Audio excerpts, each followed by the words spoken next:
Hello, I'm Sally Taylor. Welcome to South Today. The main stories tonight. Thousands of miles across West Africa and a 70-year-old Austin 7. But how was it for the two intrepid drivers? In 2 days we've done 1,200 and... 1,200k. Yeah, Ben's driving like a madman. It's excellent.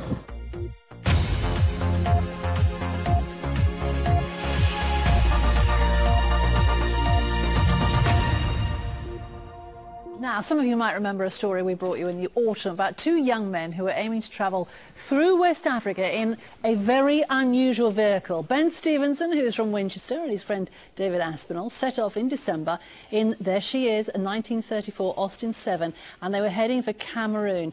This is them visiting us with their car in the studio. You may remember that programme. It was great to see them.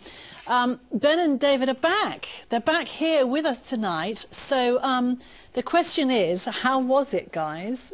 Well, it was an adventure.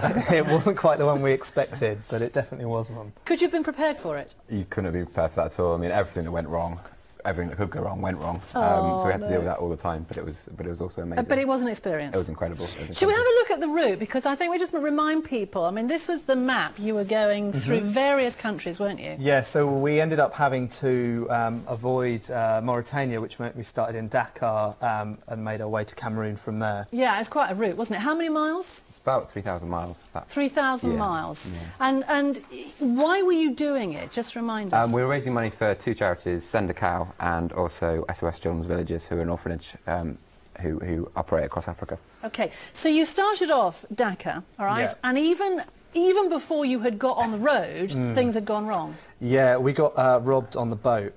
We got robbed of our socket set, which is obviously incredibly important. But most importantly to us, our tea got stolen. I love the priorities here. And then you got into Gambia, and what were the conditions like? I mean, what were driving conditions like for you? They weren't quite as bad as the 303, but but they were potholed, and it was very difficult for a lot of the time. I mean, you're wearing goggles. We just saw you there. Why? Well, the dust and just any passing insects that wanted to sort of get in my eyes, they were blocked by the goggles. Yeah. So. You talked about your charities. One of them was in Gambia, wasn't it? That's right. Yeah. That was a wonderful welcome you had at one Yeah, stage. I mean, we couldn't have asked for a better welcome, and I don't think sort of they expected anything like that to come from us. So turning up at SOS Children's Village was absolutely amazing. Have they seen anything like this before? I mean, I presume they hadn't seen that sort of car before. No, they loved it. They just jumped all over the car, as you can see there, and it was actually their Christmas party as well, so we got to join them for their Christmas party, which was amazing as well. Oh, lovely. Now, at this stage, the car was holding up well, wasn't she? Yeah. Okay. Apprehensive about the next stretch? Well, we knew we had a long stretch ahead of us. We had to do the hardest bit, where we were doing sort of 12-hour driving days into Mali.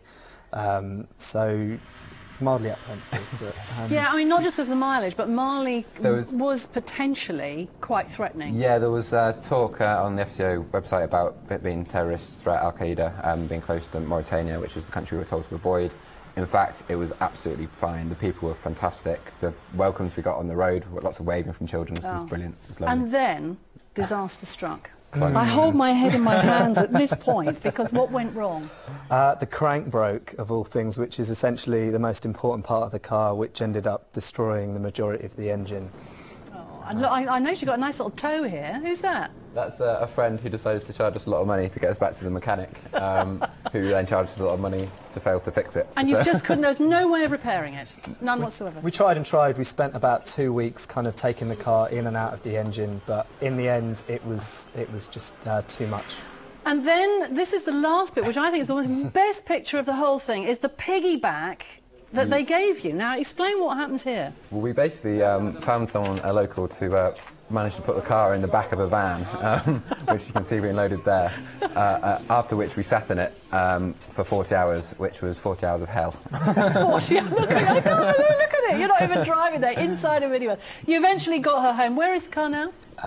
BA kindly flew us back to the UK as part of a competition we won, so it's back safely in Winchester. She's back in Winchester. That's okay, correct. Big question. Would you do this again? Yes, I think so. No. Not that exact route. Not that exact route. Well, look, well done to you. Congratulations anyway. I mean, 3/4 of the way there. I mean, Yeah. that is fantastic, isn't it? Thank you very And is the car still, is she going to work again? The car will definitely ride again. Sally the Austin. Sally, you named it Sally. I don't know. Maybe I brought you bad luck. I don't know. Thanks for being in here, guys. Pleasure. Lovely to see you. Safe and sound. And Alexis, let's get on with the weather show.